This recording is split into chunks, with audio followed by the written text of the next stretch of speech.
Retrofitting any lighting system, including a rear light, to the DJI Avinox system is super easy and you can easily do it yourself. What you need to consider, which settings are necessary, and what you should think about beforehand, I'll explain in this video.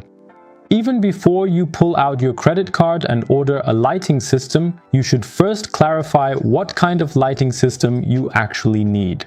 Because depending on that, you might be able to save yourself a lot of work and also order the right parts directly. First of all, you should ask yourself, do I only need a headlight, or do you also want to power a rear light through the system? Let's first look at the case where you only want to connect a front light to the Avinox system.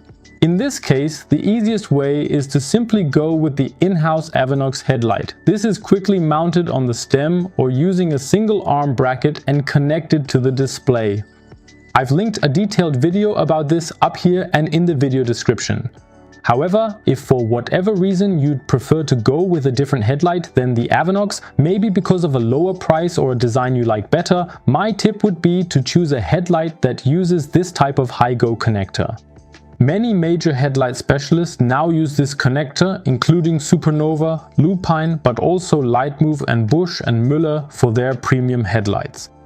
When choosing a new headlight, you must also ensure that it doesn't draw more than 30 watts of power and is compatible with a 12-volt voltage system.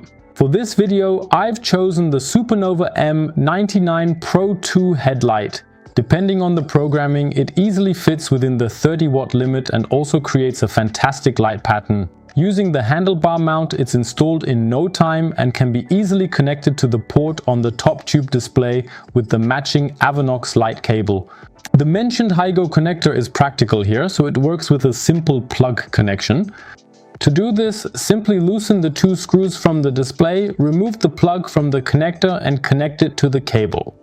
With the 50 centimeter length of the cable, you also have enough leeway if you need to place the headlight elsewhere if necessary.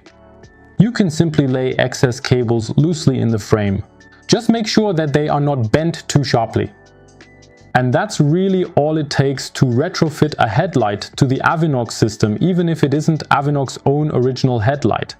However, if like in the example next to me you want to connect a headlight without the convenient HIGO connector and possibly add a rear light as well, then in this case you'll need the Avinox lighting cable with open wire ends. You can now connect any lighting system you like or even another electrical accessory to it. One important thing to keep in mind here too, the entire system, meaning the rear light and headlight combined, must not exceed a total power draw of 30 watts and has to operate on a 12-volt system. In this example now, I've picked out the Hermann's Nordic Extreme headlight.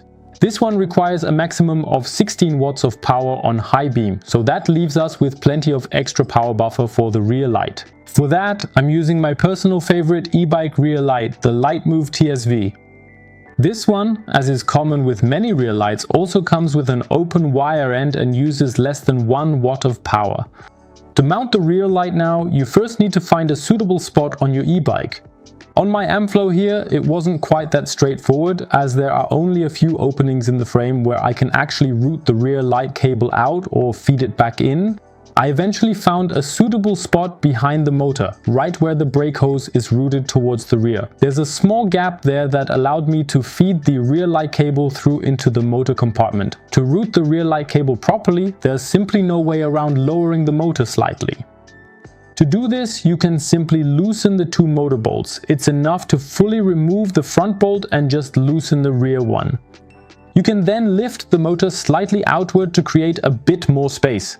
Make sure and check this beforehand that the cable is long enough to run from the seat post area, in my case up to the display. If in doubt, you may need to extend it using a 2-core lighting cable.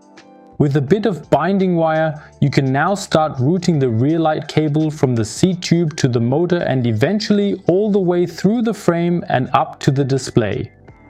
Once you have successfully prepared the rear light so that the cable is routed through the motor, I would recommend mounting the front headlight next. Again, we are using a very classic handlebar mount to securely attach the Nordic Extreme headlight. Now we also have to run the light cable through the frame here, so remove the small plug on the cable guide and tuck the light cable into the frame. Before that, if you haven't already, you should briefly unscrew the display with the 2 screws to give yourself a bit more room to work. Once you've done that, you'll now have all 3 required cables right here at the top. When you're ready, you can connect the Avinox lighting cable to the headlight and rear light. To prepare for this, simply insulate the green and blue wires using a bit of heat shrink tubing, because these aren't needed for connecting the lighting system. For an easy connection of the wires, I highly recommend these triple Scotch lock connectors. Insert all the red or all the black cables into them and squeeze them together with a pair of pliers. And just like that, you've successfully connected the lighting system and can now tuck all the excess cables into the frame. Before you do that, I also recommend switching the system on once to test it. Just in case something is kinked or not connected properly and we have to take it all apart again because the headlights don't work. If the test was successful, you can now neatly route everything inside the frame. That means tucking in all the cables, reinstalling the display and also putting the motor back into position. It's quite simple, just push it back up a bit and then secure everything again with the motor bolts. For this, you'll need the 8 and 10mm hex keys again, and the screws must be tightened to 22 Newton meters. As a final step, you naturally need to adjust your headlight regardless of whether you connected it with open ends or the HIGO plug.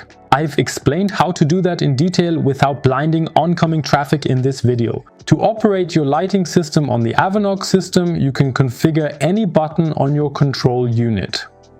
To do this, simply go to the settings on the display by swiping from the bottom to the top. Then go to the sub-menu for personalization and customization. Next, select a button and a gesture that you want to assign to it. I've chosen the right trigger with the circle for this setup. When this is pressed, the lighting system should then be toggled. That works perfectly well, so a quick press and both the front and rear lights will turn on. I've linked the special Avinox light cables and the lights from the video in the description for you. Take a look there and support us a little bit along the way. If you have any more questions about retrofitting a full lighting system on the Avinox, feel free to ask in the comments. By subscribing to our channel, you won't miss any more exciting videos about Ampflow, Avinox and more. Then you'll be well informed and we'll see you back here very soon.